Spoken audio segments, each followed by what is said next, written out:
Hello students, today we start the chapter planning and development. हम लोगों ने last chapter पढ़ा था नेशन बिल्डिंग को लेके कि उसके अंदर क्या था। जब नेशन को वापस रेडी मतलब बिल्ड करना था, तब जो उस टाइम पे जो गवर्नमेंट थी उनके सामने जो प्रॉब्लम्स थी वो तीन मेजर प्रॉब्लम्स थी: unity, democracy and development.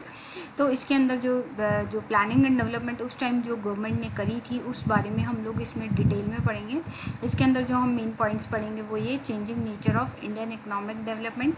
Second रहेगा planning commission and 5 years plan, क्योंकि हमारे यहाँ 5 ईयर प्लान्स बनना तभी से स्टार्ट हुए थे।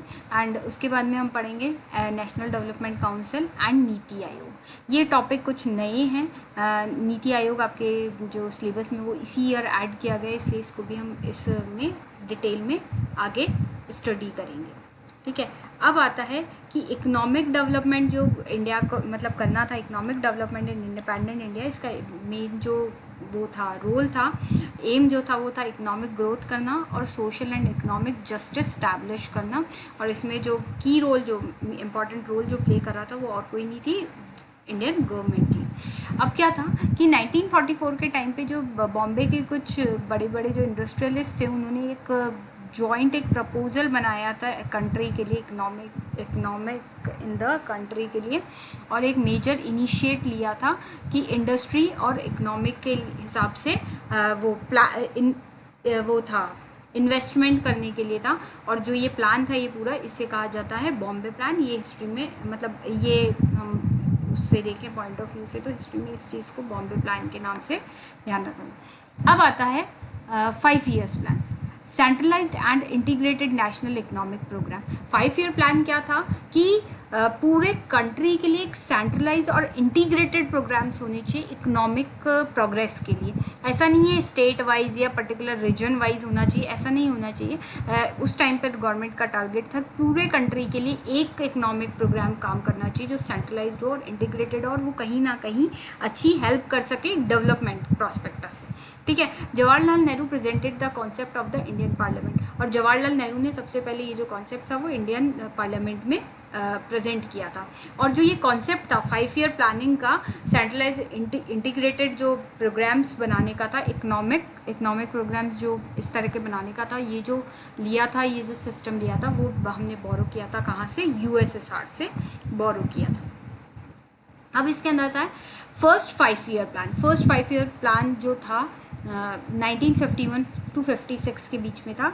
हेस्टेन स्लोली, मतलब इसके अंदर था कि हमें एकदम रन नहीं करना है, थोड़ा सा स्लो चलना है और डेवलपमेंट की तरफ आगे बढ़ना है। एकदम फास्ट जाने में ये था कि हो सकता है कि कुछ जो सेक्शन हो या कुछ लोग हो जो पीछे छूट जाए, इसलिए फर्स्ट 5 ईयर का जो प्लान था उसमें था कि जाना है पर थोड़ा स्लो जाना है।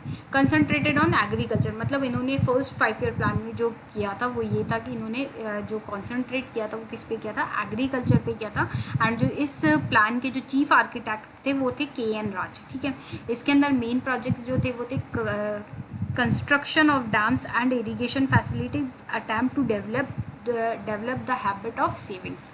मतलब ये था कि जो हमारा जो मतलब जो ये प्लान था, फर्स्ट 5 ईयर का जो प्लान था वो ये था कि इनको मेनली एग्रीकल्चर पे फोकस करना था उस टाइम पीरियड में। और उस एग्रीकल्चर पर फोकस करने के लिए इन्होंने क्या किया? डैम्स बनवाना स्टार्ट किया, इरिगेशन फैसिलिटीज़ के लिए अटैम्प्ट करना स्टार्ट किया, और कहीं ना कहीं सेविंग्स को हैबिट में लाना स्टार्ट किया, ताकि आगे जो और डेवलपमेंट हो सके उसके लिए इनको कहीं ना कहीं बेनिफिट रहे उस सेविंग्स का। ठीक है, तो उस टाइम पे के.एन. राजन ने ये कहा था कि हमें डेवलप करना है, पर अभी स्टार्टिंग में क्या करना है? थोड़ा स्लो डेवलप करना है और उसके बाद में फास्ट होना है। और स्लो डेवलपमेंट में क्या करना है? हैबिट्स इंक्रीज करनी है, किसकी? सेविंग्स की, ताकि आगे जाके इन लोगों को प्रॉब्लम नहीं है। नेक्स्ट जो 5 ईयर प्लान्स था वो था क्विक ट्रांसफॉर्मेशन, मतलब अब इन्होंने कहा था कि क्विक चेंजेस लाना बहुत ज़रूरी है। इस मतलब फर्स्ट जो 5 ईयर प्लान था उसमें इन्होंने एग्रीकल्चर पर फोकस किया था, एंड जो सेकंड 5 ईयर प्लान था उसमें इन्होंने इंडस्ट्रीज़ पे फोकस किया था। एंड इसके जो चीफ आर्किटेक्ट थे वो थे पी.सी. मेहलन नोबिस। मैलोनबिस थे इसके चीफ आर्किटेक्चर। मेजर प्रोजेक्ट जो थे वो थे सब्सटेंटल टैरिफ्स ऑन इम्पोर्ट्स, मतलब इम्पोर्ट्स के लिए कुछ सब्सटेंटल टैरिफ्स लगाने थे। Started major industries in public sector, public sector में कुछ मेजर इंडस्ट्रीज़ को स्टार्ट करना था। डेवलप एंड बोरोड टेक्नोलॉजीज, और इसके अंदर था कि या तो अपनी कंट्री में टेक्नोलॉजीज डेवलप करो या दूसरे कंट्रीज से बोरो करो, पर कुल मिला के क्या करना था, एक क्विक ट्रांसफॉर्मेशन। मतलब फर्स्ट 5 ईयर में तो ये थोड़े से स्लो चले, इन्होंने हैबिट्स इंक्रीज करी और एग्रीकल्चर पर कॉन्सेंट्रेट किया और एग्रीकल्चर को डेवलप किया। क्योंकि एग्रीकल्चर डेवलप करने का एक रीज़न ये भी था कि कहीं ना कहीं जो बेसिक नीड है इंसान की, जो कहते हैं ना हंगर इज़ एक बेसिक नीड होती है, फूड एक बेसिक नीड होता है कि ये एक ह्यूमन को चाहिए ही चाहिए होता है। तो उसके अंदर ये था कि अगर एग्रीकल्चर वाइज ये लोग डेवलप करते हैं तो फर्स्ट 5 ईयर में एग्रीकल्चर को डेवलप करके इस एक नीड को तो फुलफिल किया जा सकता है। जो फूड है उसका प्रॉब्लम नहीं, क्योंकि अगर प्रोडक्शन अच्छा होगा तो वैसे भी इस तरह का प्रॉब्लम फेस कंट्री को नहीं करना पड़ेगा। तो फर्स्ट इन्होंने किस पे कॉन्सेंट्रेट किया, 5 ईयर्स तक एग्रीकल्चर पे, और उसके बाद इन्होंने स्टार्ट किया कि ठीक है अब हमारा ये एक चीज़ अगर अच्छी हुई है तो अब क्या करना चाहिए, अब इंडस्ट्रीज़ में कहीं ना कहीं डेवलपमेंट की इनको लगा कि अब इनको क्या करना चाहिए। सेविंग्स करी इन्होंने 5 ईयर्स में, कुछ इस चीज़ को डेवलप किया और उसके बाद इन्होंने क्या किया कि इंडस्ट्रीज़ को डेवलप करने की और फोकस किया। अब इसके अंदर क्या था कि इसके अंदर भी वो हुई थी प्रॉब्लम्स की कंट्रोवर्सीज चल रही थी। 2 मेजर जो कंट्रोवर्सीज चली थी, फर्स्ट थी एग्रीकल्चर वर्सेस इंडस्ट्रीज, क्योंकि फर्स्ट में इन लोगों ने एग्रीकल्चर लिया था, सेकंड इन लोगों ने लिया था इंडस्ट्रीज़ को, और इसके अंदर था public sector and private sector. ये मतलब दो कंट्रोवर्सीज उस टाइम पे चल रही थी, क्योंकि प्रॉब्लम ये थी कि जो हमारा जो कंट्री था वो एग्रीकल्चर बेस्ड था। मतलब हमारे यहाँ फार्मर्स बहुत हैं, हम अक्सर कहते हैं कि हमारे यहाँ जो भी मतलब जो मेन जो इंडिया रहता है वो विलेजेस में जाके ही रहता है, और कहीं ना कहीं जो एग्रीकल्चर है हमारे यहाँ की जो मोस्ट ऑफ दी जो पॉपुलेशन है वो कहीं ना कहीं एग्रीकल्चर पर ही डिपेंड करती है, और उस टाइम पे जो डिपेंडेंसी थी वो बहुत ज़्यादा थी। इसलिए फर्स्ट जो 5 ईयर प्लान किया गया वो इन लोगों ने किस में स्टार्ट किया, वो सबसे पहले इन्होंने एग्रीकल्चर में स्टार्ट किया। पर एक पॉइंट ये आता है कि एग्रीकल्चर इज़ इम्पॉर्टेंट और इंडस्ट्री इज़ इम्पॉर्टेंट, ठीक है। तो ये कंट्रोवर्सी हुई थी। सेकंड था कि पब्लिक सेक्टर डेवलप होनी चाहिए, प्राइवेट सेक्टर डेवलप होनी चाहिए। ये एक और कंट्रोवर्सी उस टाइम पे इंक्रीज़ हुई थी, क्योंकि पब्लिक और प्राइवेट को लेके प्रॉब्लम ये थी कि अगर पब्लिक के थ्रू किया जाए तो सारे काम सिर्फ गवर्नमेंट ही कर सकती है, और प्राइवेट के जाते हैं तो कहीं ना कहीं ये जो हमारी जो इकनॉमी है वो कैपिटलिस्ट हो जाती है, सोशलिस्ट नहीं रहती है। मतलब पब्लिक में जाएंगे तो सोशलिस्ट रहेगी और प्राइवेट में रहेंगे तो कैपिटलिस्ट हो जाएगी। मतलब टोटली ये रहेगा कि हो सकता है कैपिटलिस्ट प्राइवेट सेक्टर में जाए तो एक वो हो जाएगा कि जो बेनिफिट रहेगा वो कुछ लिमिटेड लोगों तक ही रहेगा, क्योंकि जो इंडस्ट्रियलिस्ट होंगे या जो ओनरशिप जिनके पास होगी उनके पास में बेनिफिट रहेगा, बाकियों को बेनिफिट हो सकता है कम मिले। तो ये कुछ कंट्रोवर्सी थी। सिमिलरली एग्रीकल्चर और इंडस्ट्रीज़ में भी यही प्रॉब्लम चल रही थी कि एग्रीकल्चर पर अगर ज़्यादा फोकस करते हैं तो एक ही सेक्शन, मतलब उस फार्मर सेक्शन को, और इंडस्ट्रीज़ में फोकस करते हैं, एग्रीकल्चर पे नहीं करते, तो दोनों पे फोकस करना गवर्नमेंट के लिए क्या हो गया था, कंपलसरी हो गया था, ठीक है। इसके अंदर इस कंट्रोवर्सीज के बाद में आता है आइडियाज़ ऑफ डेवलपमेंट। मतलब कुछ आइडियाज़ लगने थे डेवलपमेंट को लेके, वो ये थे development means modernisation and westernisation for many Indians. Development का मीनिंग जो था काफ़ी सारे इंडियंस के लिए वो ये था कि मॉडर्नाइजेशन होना चाहिए एंड वेस्टर्नाइजेशन होना चाहिए। Government of India included poverty elevation and social and economic redistribution programme. And government ने क्या स्टार्ट किया था कि पॉवर्टी ख़त्म होनी चाहिए, इसके लिए कुछ प्रोग्राम्स स्टार्ट किए थे, and social and economic redistribution के लिए इन्होंने प्रोग्राम्स स्टार्ट किए थे। एंड इंडिया ने जो इकोनॉमी एक्सेप्ट करी थी या इकोनॉमी अडॉप्ट करी थी वो मिक्सड इकोनॉमी को अडॉप्ट किया।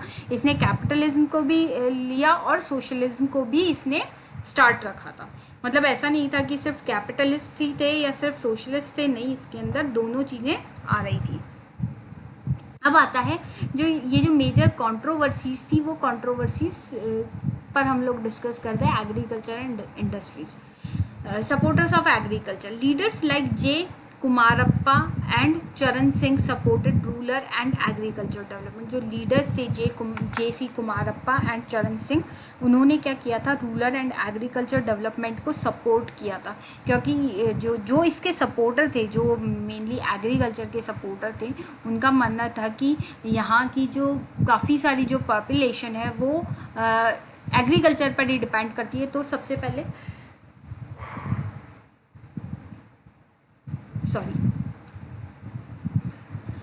जो यहाँ की जो गवर्नमेंट है, मतलब यहाँ के जो लीडर्स हैं, उनका मानना था कि हमारे यहाँ जो लोग हैं, हमारे यहाँ की जो पब्लिक है, यहाँ जो लोग रहते हैं, वो मोस्टली क्या विलेजेस में रहते हैं और वो किस पर डिपेंड करते हैं, एग्रीकल्चर पर डिपेंड करते हैं। तो हमें एग्रीकल्चर वर्सेस इंडस्ट्री में एग्रीकल्चर को चूज़ करना चाहिए। सेकेंड आता है majority of Indians depends agriculture and their sources of income.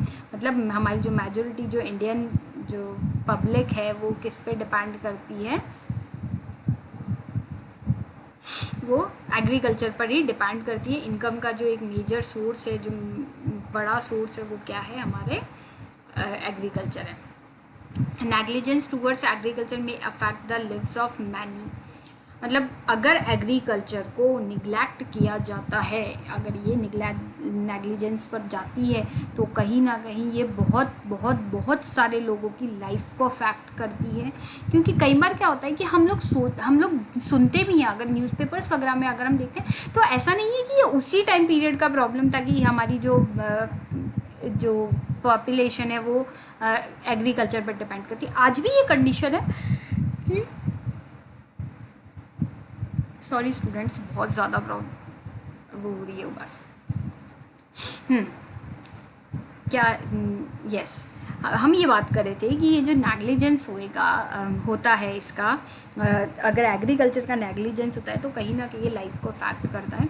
उस टाइम पीरियड में खैर हम लोग थे नहीं, पर हम लोग आज भी कई बार एग्जाम्पल में पढ़ते हैं कि कई बार क्या होता है कि अगर फार्मर्स के लिए प्रॉपर प्रोग्राम्स नहीं होते या प्रॉपर रेनफॉल नहीं होता या ऐसा कोई भी प्रॉब्लम आता है, तो हम लोग कई बार पढ़ते हैं कि कई फार्मर्स ऐसे होते हैं जो सुसाइड कर लेते हैं। मतलब अगर एग्रीकल्चर पे फोकस नहीं किया गया तो बहुत सारे लोगों की लाइफ पर प्रॉब्लम आ जाती है, उनका मतलब लाइफ रुक जाता है, उनकी जो बेसिक नीड्स है वो भी पूरी नहीं कर पा रहे। तो एग्रीकल्चर का नेग्लिजेंस कहीं ना कहीं जो कई लोगों की कई लाइफ पर क्या था, बेसिक नीड को भी फुलफिल करने वाली पोजीशन नहीं रहती। इसलिए कहीं ना कहीं जो ये थे mister JC. Kumarappa and Charan Singh थे, इनका सपोर्ट था कि इनका ये सपोर्ट कर रहे थे कि रूरल एंड एग्रीकल्चर डेवलपमेंट पर गवर्नमेंट को अच्छा फोकस करना चाहिए। Stable agricultural sector ensures food security. मतलब इनका एक ओपिनियन ये भी था कि कहीं ना कहीं जो स्टेबल एग्रीकल्चर सेक्टर होता है वो कहीं ना कहीं फूड सिक्योरिटी को वो करता है, इंक्रीज़ करता है, इंश्योर कर देता है हमारे लिए। क्योंकि अगर प्रोडक्शन अच्छा होगा, फूड इसका एग्रीकल्चर प्रोडक्शन अगर अच्छा होगा तो कहीं ना कहीं हमारे यहाँ पे जो फूड सिक्योरिटी है बनी रहेगी, हमें इंपोर्ट करने की ज़रूरत नहीं पड़ेगी।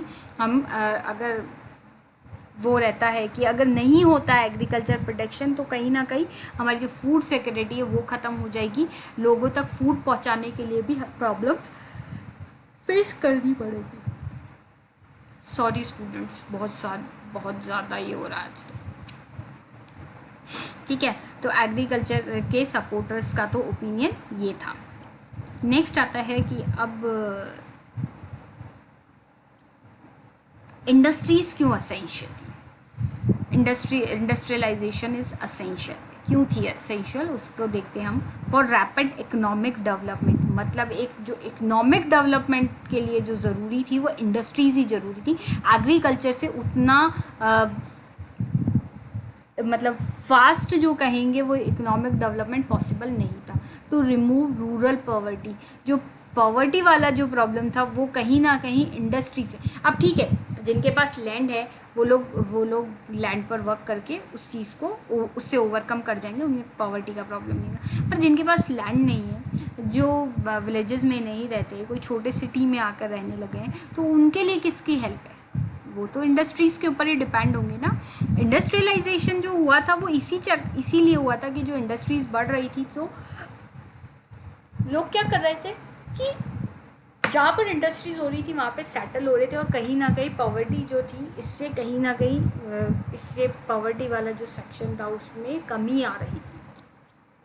अब था to generate more employment opportunities, है ना। तो इंडस्ट्रीज़ ने कहीं ना कहीं एम्प्लॉयमेंट अपॉर्चुनिटीज़, अब ठीक है एग्रीकल्चर इज़ इम्पॉर्टेंट, हमारी फूड सिक्योरिटी के लिए इम्पॉर्टेंट है, बहुत सारे लोग उन पर डिपेंड है, इसलिए एग्रीकल्चर बहुत इंपॉर्टेंट है। ऐसे बहुत सारे रीजंस की वजह से एग्रीकल्चर इज़ इम्पॉर्टेंट, पर कहीं ना कहीं इंडस्ट्रियलाइजेशन को भी तब की गवर्नमेंट नेग्लेक्ट नहीं कर सकती थी, क्योंकि एक रैपिड जो इकोनॉमिक डेवलपमेंट चाहिए था गवर्नमेंट को, उस टाइम की गवर्नमेंट को, उस टाइम हमारी कंट्री की जो नीड थी उसके अकॉर्डिंग, उस अकॉर्डिंग ये जो रैपिड डेवलपमेंट था वो इंडस्ट्रियलाइजेशन ही ला सकता था।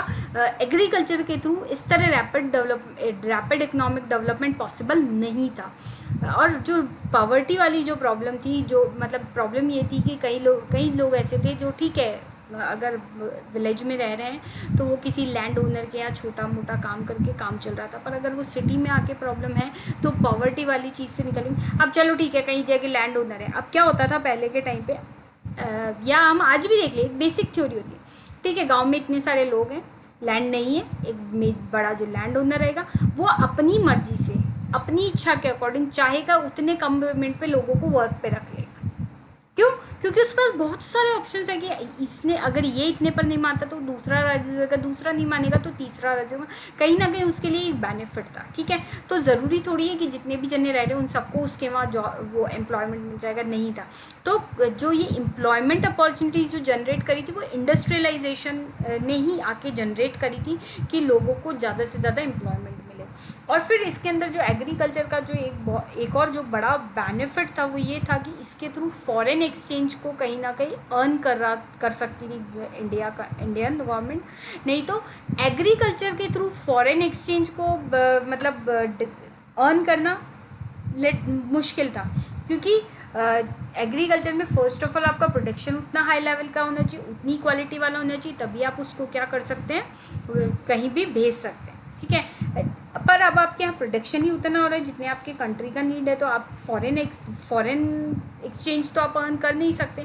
तो फॉरेन एक्सचेंज को अर्न करने का जो रूट था वो क्या था, इंडस्ट्रियलाइजेशन था, टू मॉडर्नाइज एग्रीकल्चर सेक्टर। और अब एग्रीकल्चर की जो भी चीज़ें मतलब एग्रीकल्चर में जो भी चीज़ें होती है, जो एक्टिविटीज़ होती हैं, उनको मॉडर्नाइज करने के लिए, उनको हाईटेक करने के लिए, उनको चेंजेस करने के लिए किसकी ज़रूरत थी, टेक्नोलॉजी की ज़रूरत थी, इंडस्ट्रीज़ की ज़रूरत थी। अब जैसे ठीक है पहले के टाइम पे क्या होता था कि किसी भी जो कैटल्स होते थे उनके थ्रू खेतों में काम करवाया जाता था और ह्यूमन खुद लगते थे, पर कहीं ना कहीं इंडस्ट्रीज डेवलपमेंट होने से, टेक्नोलॉजी डेवलपमेंट होने से ये सब जो वर्क हुए ना एग्रीकल्चर रिलेटेड वर्क भी बहुत ईजी हो गए। मतलब जो इनकी जो एक्टिविटीज़ होती है ना कि जैसे लैंड को ऐसे मतलब उसकी मिट्टी को ऊपर नीचे करना, उसके बाद में सीड्स डालना, है ना, और वहाँ पे पेस्टिसाइड्स वगैरह डालना, है ना, और वहाँ पे इरिगेशन होना, मतलब ये सारी चीज़ें कहीं ना कहीं मॉडर्नाइज हो रही थी, टेक्नोलॉजी का असर इन पे दिख रहा था। ये चीज़ें कम एफर्ट से बहुत इजीली होने लगी थी। किन की वजह से हो रही थी, ये जो मॉडर्नाइजेशन जो था ना एग्रीकल्चर में लाने का सिस्टम जो था वो किसके थ्रू पॉसिबल था, वो इंडस्ट्रियलाइजेशन के ही थ्रू पॉसिबल था। बिना इंडस्ट्रियलाइजेशन के ये सारी चीज़ें पॉसिबल नहीं हो पाती। इसलिए जो इंडस्ट्रियलाइजेशन के सपोर्टर थे उनका मानना था कि ठीक है एग्रीकल्चर का सपोर्ट करना, मतलब agriculture is important, but simultaneously agriculture के साथ में इंडस्ट्रियलाइजेशन भी उतना ही इम्पॉर्टेंट है जितना कि एग्रीकल्चर इम्पॉर्टेंट है। तो इस तरह दो व्यू थे, कुछ लोग तो जो थे वो एग्रीकल्चर को सपोर्ट करते और कुछ जो थे वो किसको सपोर्ट करते, इंडस्ट्रियलाइजेशन को सपोर्ट कर रहे थे। ठीक है, इसके बाद में था कि अब जो नेक्स्ट जो एक और जो मेजर कंट्रोवर्सी थी वो थी public versus private sector, supporter of private sector, not enough space and support to private sector in India, many hurdles before private sector license permit। अब इसके अंदर ये था कि जो प्राइवेट सेक्टर के सपोर्टर थे उनको ये था कि इंडिया में प्रॉपर उतना इनफ स्पेस नहीं था या उतना इनफ सपोर्ट नहीं था प्राइवेट सेक्टर के लिए, एंड प्राइवेट सेक्टर के लिए काफ़ी सारे हर्डल्स थे उस टाइम पीरियड में, वो जो प्राइवेट सेक्टर है उसके लिए हर्डल्स होते हैं कि लाइसेंस, परमिट्स, ऐसे बहुत सारी फॉर्मेलिटीज़ जो गवर्नमेंट की तरफ से इन्हें पूरी करवानी पड़ती है, वो ये बहुत सारी फॉर्मेलिटीज़ होती है जो इन्हें पूरी करवाना ज़रूरी होता है, नहीं तो ये मतलब प्राइवेट में कुछ भी नहीं कर सकते। अब आता है supporters of public sector. Restriction on the foreign import denied the opportunities for Indian firms to compete the multinational companies, so no incentives to improve for Indian companies. ठीक है। Inefficiency and corruption in public sector. State inactive in public education and health care. State intervened only in less profitable sector. State intervention didn't help the poor, it created a middle class. अब ये था कि जो लोग मतलब जो supporter थे public sector के, उनका ये मानना था, हम इधर से स्टार्ट करते हैं कि जो मतलब फर्स्ट जो था कि प्राइवेट सेक्टर में प्रॉब्लम क्या थी, वो आज भी है, ये प्रॉब्लम पहले से नहीं है, प्राइवेट सेक्टर में आज भी प्रॉब्लम है। अगर आपको कोई भी इंडस्ट्री लगानी हो, कोई भी इस तरह का कोई भी बिजनेस स्टार्ट करना हो, तो क्या होता है कि आपको कहीं ना मतलब आपको उसके लिए परमिट होना चाहिए, परमिशन होनी चाहिए, लाइसेंस होना चाहिए, गवर्नमेंट के जो जितने भी नॉर्म्स बने हुए हैं उन्हें फुलफ़िल करना चाहिए, और गवर्नमेंट के जो जितने भी रूल्स हैं उन्हें फॉलो करना ज़रूरी है, और जितने भी टर्म कंडीशन है उनकी फुलफ़िलमेंट बहुत ज़रूरी है प्राइवेट सेक्टर में किसी भी चीज़ के स्टार्ट के लिए।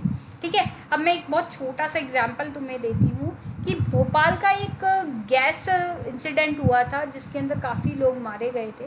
वो क्या था, ठीक है, वो क्या था, एक प्राइवेट सेक्टर की एक फैक्ट्री लगी हुई थी जो कि आउट ऑफ इंडिया से लाके यहाँ पर लगाई गई थी।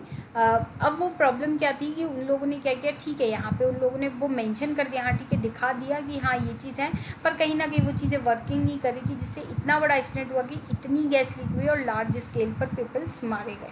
तो एक जो प्रॉब्लम थी ना मेजर जो प्राइवेट सेक्टर की, कि उनके लिए कंडीशंस बहुत ज़्यादा थी, और वो लोग मतलब प्राइवेट सेक्टर में क्या था, इतनी सारी कंडीशंस के बाद में वो कहीं ना कहीं रूट्स निकालते थे कि कैसे भी करके इन कंडीशन से कहीं ना कहीं थोड़ा सा मतलब कमी आ जाए या ये थोड़ा सा रिलैक्स हो सके। ठीक है, प्राइवेट सेक्टर का ये प्रॉब्लम है। एक और एग्जांपल मैं तुम्हें देती हूँ कि जो मतलब कहते हैं ना कि इंडस्ट्री है, किसी भी इंडस्ट्री को लगाने के लिए क्या होता है कि गवर्नमेंट कुछ रूल्स बनाती है, उन्हें उन रूल्स को फॉलो करना और उनकी परमिशन लेना। पहले उस परमिशन के लिए वो सारी चीज़ें ऑफिसर्स को दिखाना कि हाँ ये चीज़ें इस तरह से, वो भी एक बहुत मेजर टास्क होता है इंडस्ट्री लगाने के लिए प्राइवेट सेक्टर में, क्योंकि लाइसेंस लेना और उसकी परमिशन लेना एक बहुत बड़ा, क्योंकि ठीक है लगा दिया, लगाने के बाद में वहाँ पे क्या होता है कि जैसे गवर्नमेंट का रूल है कि अगर आपने कोई इंडस्ट्री लगाई है और आपकी फैक्ट्री में से कोई ऐसी गैस निकल रही है या ऐसा कुछ भी अगर वो हो रहा है, मतलब गैसेस वगैरह निकलती करती है या वाटर निकलता है, तो इन सब को सेटल करने के लिए, जिससे कि नियर बाय इन्वायरमेंट पर कोई असर नहीं आए, इसके लिए कहीं ना कहीं इनकी सारी जो टर्म कंडीशन है प्राइवेट सेक्टर वालों को फुलफ़िल करना कंपलसरी होता है। नहीं तो क्या होता है कि ये लोग इस चीज़ को मतलब लाइसेंस नहीं देते, परमिट नहीं करते। सिमिलरली चलो ठीक है, हम स्टूडेंट्स हो, स्कूल रिलेटेड अगर हम बात करते हैं, अगर हम प्राइवेट और गवर्नमेंट स्कूल्स की बात करें, तो प्राइवेट स्कूल को मतलब किसी भी ट्रस्ट को स्कूल खोलने के लिए टर्म कंडीशंस को फॉलो करना पड़ता है, और अगर वो उस टर्म कंडीशन को फॉलो नहीं करती तो उस टर्म कंडीशन को फॉलो किए बिना क्या होता है कि वो लोग अपने स्कूल को ओपन नहीं कर सकते। ठीक है, अब आता है सपोर्टर ऑफ पब्लिक सेक्टर। जो पब्लिक सेक्टर के सपोर्टर थे उनका मानना था कि जो पब्लिक सेक्टर होगा ना, वो पुअर को हेल्प इतनी नहीं करेगा, वो एक नया क्लास क्रिएट कर रहा है, मिडिल क्लास। ठीक है, और इसके अंदर ये था कि मतलब जो पब्लिक सेक्टर था उसमें कहीं ना कहीं एजुकेशन एंड हेल्थ केयर को भी वो किया गया था, इनएक्टिव कर दिया गया था। State intervent only in less profitable sector, और जो स्टेट थी वो लेस प्रॉफिटेबल सेक्टर्स में ही वर्क कर रही थी। Inefficiency and corruption in public sector, मतलब काफ़ी सारे इनएफिशिएंट एंड करप्शन जो था वो कहाँ देखने को मिल रहा था, इनएफिशिएंसी एंड करप्शन कहाँ देखने को मिल रहा था, वो पब्लिक सेक्टर में देखने को मिल रहा था। कहीं ना कहीं ये जो पब्लिक सेक्टर था ये कहीं ना कहीं ये सारी चीज़ें प्रॉब्लम कर रहा था। Restriction on foreign import denied the opportunities for Indian firms to compete with multinational companies। जो फॉरेन इम्पोर्ट था उसको डिनाई कर रहा था, और ये जो अपॉर्चुनिटीज़ थी इंडियन फर्म्स के लिए मल्टीनेशनल कंपनी से compete करने की, उसको कहीं ना कहीं रिस्ट्रिक्ट का इश्यूज आ रहे थे। So no incentive to improve for Indian companies. तो और इंडियन कंपनीज के जो थे ना, मतलब कहते हैं कि ग्रोथ करने का जो वो था, इम्प्रूव करने का जो वो था चांसेस, उसको कहीं ना कहीं ये चीज़ें कम कर रही थी। ठीक है, चलिए ठीक है, इस बारे में अब पब्लिक वर्सेस प्राइवेट सेक्टर में सपोर्टर्स और पब्लिक सेक्टर को आगे और डिटेल में हम नेक्स्ट क्लास में पढ़ेंगे।